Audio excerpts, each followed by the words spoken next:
به پاریس، شهر عشق، خوش آمدید.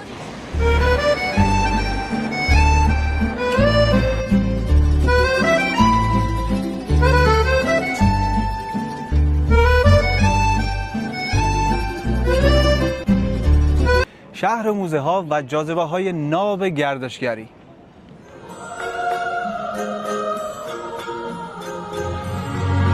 اینجا پر از اکتیویته های مختلف، از تور اتوبوس و دوچرخه گرفته تا کروزهای شبانه پاریس.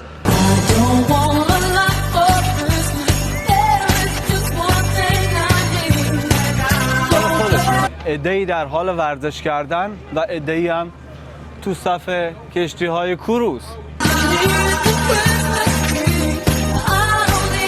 طاق پیروزی یکی از پربازدیدترین مکانهای توریستی پاریس.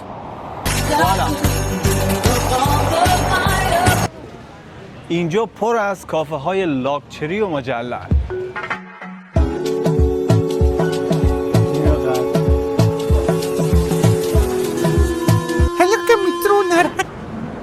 درود بر شما دوستان عزیز، به کانال پاریس گرد خوش اومدید. من محمد رحمانی هستم و در این کانال قراره جاهای توریستی و گردشگری پاریس رو به شما معرفی کنم.